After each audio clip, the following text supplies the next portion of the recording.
नमस्कार, हमारे साथ आज एक विशिष्ट अतिथि जुड़ी हुई हैं। जी हाँ, हम आपको बता दें कि अभी हमने कल ही इंटरनेशनल वीमेन डे मनाया है और इसी कड़ी में आज हमारे साथ डॉक्टर मधु रानी जुड़ी हुई हैं। आइए उनका स्वागत करते हैं, कार्यक्रम को आगे बढ़ाते हैं। मैम आपका बहुत-बहुत स्वागत है हमारे इस खास कार्यक्रम में। Thank you sir. जी हाँ, दोस्तों हम आपको बता दें कि आप मोटिवेशनल गुरु हैं, टीचर हैं और कई किताबों की आपने प्रकाशन किया है कि राइटर हैं। जी हाँ, आपने 21 पुस्तकों की रचना की है।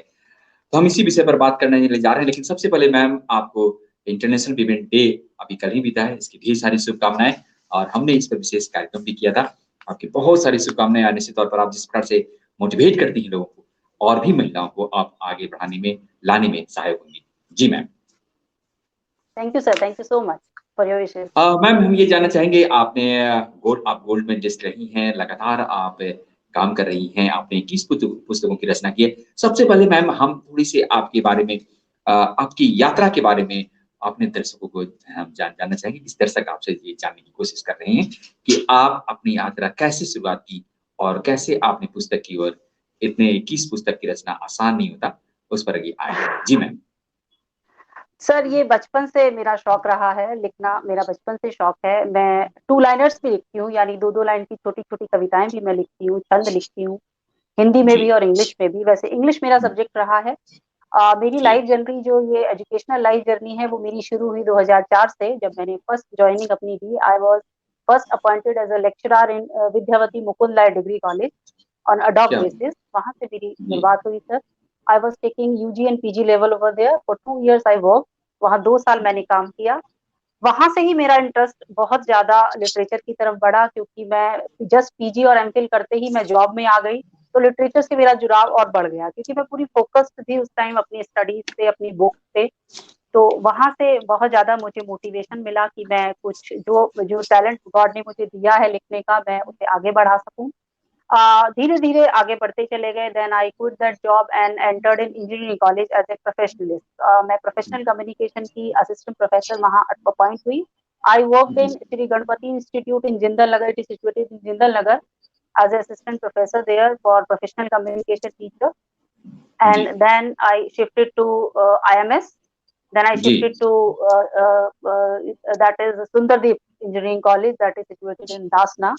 I worked there okay, for 7 years. That was the period, that was a golden period for me, because I got lot of opportunities over there to work on my own interest. वहाँ से मैंने books लिखने की शुरुआत की, क्योंकि मुझे enough time वहाँ मिल जाता था, और लाइब्रेरी भी, इट्स अ ह्यूज इंस्टीट्यूट, तो वहाँ की लाइब्रेरी भी बहुत रिच थी।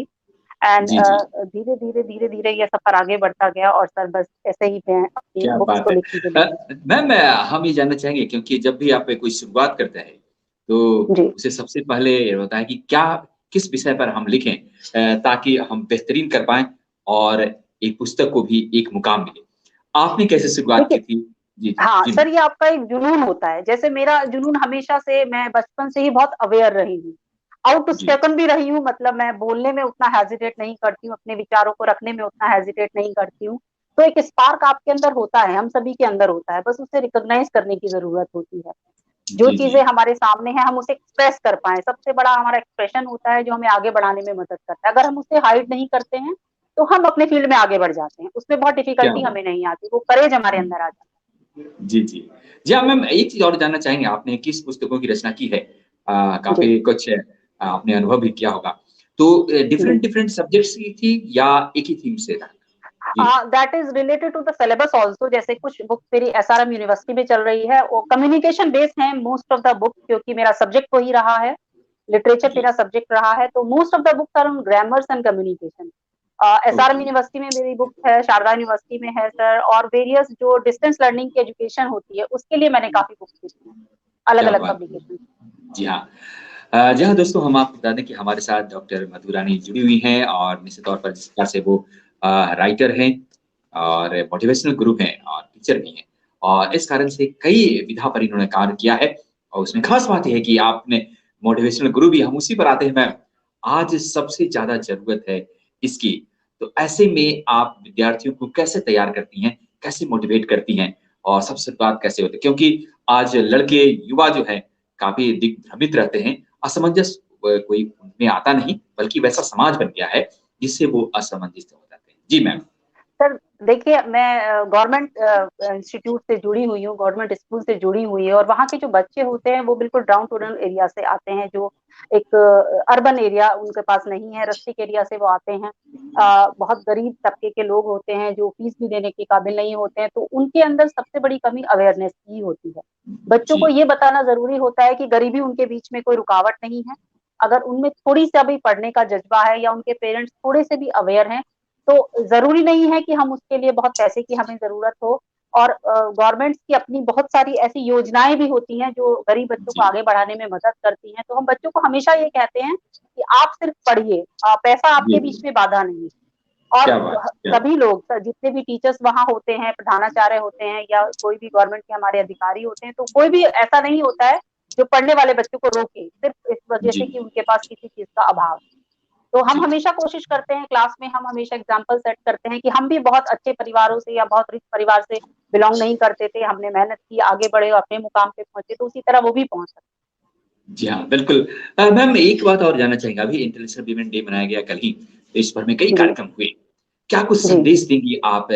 हमारी शुरुआत यहीं से होनी चाहिए था, लेकिन हमने आपके निश्चित तौर पर आपके करियर पर आया। हम ये जानना चाहेंगे, क्या कुछ संदेश देंगे? क्या काफ़ी महिलाएँ अभी भी इंतज़ार कर रही थी। आज हमने इस पर एक कार्यक्रम भी किया था। जी मैम। जी। सर सबसे पहले तो मैं ये कहना चाहूँगी सभी को पहले बहुत-बहुत बधाई इंटरनेशनल वुमेन्स डे के लिए जितनी भी महिलाएँ अपने फ़ील्ड में आगे बढ़ रही हैं और इसके लिए जो एक योजना अभी मिशन शक्ति चलाई गई है उसका तो सच में बहुत जवाब नहीं है। जो हमारे योगी आदित्यनाथ जी जो हमारे मुख्यमंत्री हैं उत्तर प्रदेश के, उन्होंने जो ये मुहिम चलाई है मिशन शक्ति की, इसने हमें बहुत सशक्तिकरण दिया है। वाक़ई में नारी का सम्मान, नारी की आत्मरक्षा और नारी के सशक्तिकरण पे जो बल दिया गया है, वो एक तारीफ़े काबिल है, मतलब उसका जवाब नहीं है सर, क्योंकि कितनी चीज़ें हमने जो हमें भी नहीं पता थी, हमने कितनी चीज़ों कितने लॉज़, कितने कानून हमने जाने हैं, जिससे हम भी अनअवेयर थे। और इस क्या मुहिम के तहत हमने कितनी चीज़ों को जाना है और हर महिला मैं समझती हूँ कि हमने जन-जन बच्चे को इससे जोड़ा है। कोशिश की है कि जी, हम जन-जन बच्चा, छोटी-बड़ी हर महिला को इससे जोड़ पाएँ, जिसकी महिलाएँ अ बहुत जानकारी जिन्हें चीज़ों की नहीं होती है, जो अनभिज्ञ है, अज्ञान है, हम उन्हें समझा पाएँ। हमने अलग-अलग लेवल पे बहुत सारी प्रतियोगिताएँ की हैं, हमने रैलियाँ की हैं, हमने पोस्टर्स बनाए हैं, हमने डिफरेंट के लेक्चर्स उनको दिए हैं, हमने बहुत सारी गैदरिंग्स हमने उनके साथ की है, बहुत सी संगोष्ठियाँ की हैं, ताकि हम उनकी इन चीज़ों को आगे बढ़ा पाएँ और उनके अंदर की चीज़ों को बाहर निकाल पाएँ और वो हेजिटेशन जो उनके अंदर है, उसे हम दूर कर पाएँ। ताकि वो अपने आप को सबसे पहले वो अपने सम्मान को जानें, आत्मरक्षा को जानें और फिर वो सशक्त बनें। तो मैम मैं सब आप जी। जी, जी, आपने इतना काम किया। हम ये जानना चाहेंगे कौन आपके आदर्श हैं? क्योंकि किन्हीं न किसी से सब लोग इंस्पायर होता है, अपने काम को आगे बढ़ाता है उनके मार्गदर्शन में। जी मैम। जी। सर सबसे पहले तो शुरुआत फैमिली से ही होती है। जी, मेरी जी, फैमिली में ज़्यादातर महिलाएँ वर्किंग हैं। जी, मतलब हम बचपन से देखते आए हैं, मेरी मदर को मैंने देखा है, मेरी चाची को मैंने देखा है, मेरी मामी को मैंने देखा है, सभी को मैंने देखा है, वो जनरली जितना भी मेरे चारों तरफ के लोग हैं, मेरी भाभी को मैंने देखा है, most of the females are working in my family. तो मुझे ऐसा लगता है, मुझे उन्हें देख के हमेशा ये मोटिवेशन सर मिलता था कि सभी लोग अपने पैरों पे खड़े हैं, तो मुझे भी वैसा ही करना है, मुझे उनसे भी अच्छा करना है और सबने ही मुझे मोटिवेट किया है। बचपन से लेके अब तक मुझे कभी ऐसा नहीं लगा कि मैं एक लड़की हूँ, तो मैं ये काम नहीं कर सकती हूँ। मेरी परवरिश उस तरह की सर हुई है शुरू से। तो मुझे उतना कॉन्फिडेंस बचपन से मेरे पेरेंट्स ने मुझे दिया है, तो बिग सपोर्ट तो आपके पेरेंट्स एंड रिलेटिव्स ही होते हैं, वो ही आपका एक रोल मॉडल होते हैं, जिस वजह से जी, आप जी। किसी भी मुकाम को हासिल कर पाते हैं। जी हाँ, बिल्कुल। लेकिन जब आप पुस्तक लिख रही होंगी तो और भी कई शिक्षक भी आपसे मिले होंगे और ऐसे में कौन-से शिक्षक आपको ज़्यादा प्रभावित किया है? इसके बारे में दरअसल जी, सर मेरे सीनियर्स थे जिनके अंडर मैंने पीएचडी किया, डॉक्टर आर के शर्मा हैं, वो एसएससी डिग्री कॉलेज हापुड़ में हैं, वहाँ पर वो जी, एचओडी हैं। उनके वर्क से सर मैं बहुत प्रभावित रही हूँ और वो ही मेरे मोटिवेशन रहे हैं क्योंकि उन्हीं के अंडर में मैंने इतना कुछ किया है। उसके बाद में जब यूनिवर्सिटी शिफ्ट हुई, मैंने एमफिल किया, तो वहाँ मेरे टीचर प्रोफेसर अरुण कुमार रहे, जो बाद में वाइस चांसलर गोरखपुर हो गए। उनके अंडर में मैंने बहुत सीखा है सर और ह्यूज लाइब्रेरी जो उन्होंने मुझे प्रोवाइड की। उसके बाद दिल्ली यूनिवर्सिटी की लाइब्रेरीज़ में मैं गई, वहाँ से मैंने चीज़ों को कलेक्ट किया, वहाँ के कुछ टीचर्स से मैं मिली, तो वो सब मेरे लिए एक मोटिवेशनल सोर्सेज़ रहे हैं हमेशा। जी, जी। मैम ये जानना चाहेंगे आपने पीएचडी किया है वो उसका विषय क्या था? मेरा अमेरिकन लिटरेचर पे था। ओहो! अमेरिकन जी हाँ। सेंटर है दिल्ली में जी, हुँ, वो हुँ। American and my author was Arthur Miller was my author और जिस टाइम मैं पीएचडी कर रही थी सर उस समय वो अलाइव थे। तो उनका एक जी, अलाइव जी। इंटरव्यू भी मेरे लाइव इंटरव्यू भी मेरी क्या थीसिस बात में है! मेंशन हाँ, हाँ। उसके या बाद तो ये when I completed it we expired तो वो सब मेरी थीसिस में नोटेड है सर। तो दैट वाज़ जी, अ जी। Great experience for me. जी हाँ, बिल्कुल आप जिस प्रकार से आपने काफ़ी कुछ काम किया, आप काफ़ी सोशल वर्क भी करती हैं, हम इसके बारे में जानना चाह रहे थे, दर्शकों को बताएँ ताकि दर्शक को भी पता लगे कि पढ़ाई के साथ-साथ, मोटिवेशन के साथ-साथ अगर आप सोशल वर्क करना चाहते हैं, तो आपको कोई रोक नहीं सकता। जी मैम। जी। बेसिकली देखिए मैं टीचर हूँ, तो मैं कोशिश यही करती हूँ कि मैं अपनी फ़ील्ड से जुड़ी रही हूँ और जितने भी बच्चे गरीब तबके के जैसे झुग्गी-झोपड़ी में रहने वाले बच्चे होते हैं, एनजीओ से जुड़े लोग होते हैं, वो चीज़ों को जिनके पास पढ़ने के लिए पैसा नहीं है, स्कूल जाने के लिए पैसा नहीं है, तो कोशिश करती हूँ मैं कि उनको फ्री एजुकेशन का एक सोर्स दे पाऊँ मैं, उनको थोड़ा बहुत टाइम हफ्ते में 1 या 2 दिन जाके दे पाऊँ। मैं 1-2 एनजीओ से जुड़ी भी हूँ, कबीरनगर में कुछ एक एनजीओ है, एक झुग्गी झुग्गी टाइप का स्कूल वहाँ चलता है, वहाँ मैं जाती हूँ, वीकली क्लासेस लेने के लिए जाती हूँ। जी हाँ, बिल्कुल। मैम अभी काफ़ी कुछ बदलाव आया है जब सरकार ने न्यू इकोनॉमी एजुकेशन पॉलिसी लाई है। क्या आपको लगता जी। है कि इससे क्या कुछ बदलाव आएगा और कैसा है ये? जी, हाँ सर, बिल्कुल आएगा क्योंकि व्यावसायिक शिक्षा पे इसमें जोर दिया गया है। जी, हमें सिर्फ़ किताबी चीज़ों से नहीं जोड़ा जा रहा है, हमें हमें बचपन से ये दिया जाएगा जो उनकी पॉलिसी का जो भी उनका फ्रेमवर्क है, वो ये है कि हम बचपन से इतने स्वावलंबी बन जाएँगे कि हम अगर अपनी एजुकेशन को बीच में ड्रॉप भी कर देते हैं, तो हमारे पास अपॉर्च्युनिटी रहेगी कि हम उसे रिजॉइन कर पाएँ। तो ऐसा नहीं जी, होगा कि हम ड्रॉप आउट स्टूडेंट्स की तरफ चले जाएँ, जैसा अब होता है कि बीच में अगर आपकी स्टडी छूट जाती है, तो आपको मुश्किल होता है कहीं एडमिशन लेना, क्योंकि आपकी एजुकेशन में एक गैप आ जाता है। क्योंकि हमारी शिक्षा की व्यवस्था ही सर ऐसी है। लेकिन आगे आने वाली जो नई शिक्षा नीति है जो अभी अभी लागू होगी अगले साल से हमारे बच्चों को आगे बढ़ने में, उन्हें आत्मसम्मान दिलाने में, उनको स्वावलंबी बनाने में बहुत मददगार साबित होगी। जी मैम एक चीज़ और है आप निश्चित तौर पे जिस इंडस्ट्री से जुड़ी हुई हैं, वहाँ पर बार-बार जी। कहा जाता है कि एजुकेशन इंडस्ट्री में एक गैप है। आपको भी लगता है कि यह इंटरफ़ेस होना चाहिए, ये गैप को भरना चाहिए ताकि जो छात्र पढ़ के जाते हैं, अगर वो काम पर जाते हैं तो उतनी सिद्धता के साथ वो अपनी काम कर पाएँ? जी मैम, डॉक्टर हाँ, मीना। सर ये नई शिक्षा नीति में इसका इसका प्रोविज़न भी है सर। जी, जी। उसमें ये बताया गया है, उसमें ये मेंशन है जी, जी। बिल्कुल। आपको लग रहा है नेटवर्क प्रॉब्लम है क्योंकि बारिश है इस कारण से।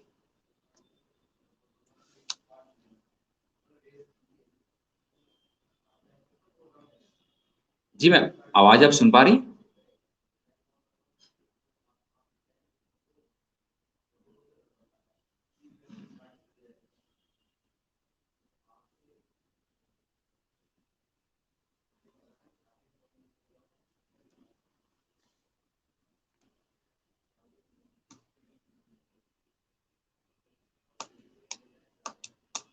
लग रहा है उससे हमारा संपर्क अभी टूट रहा है।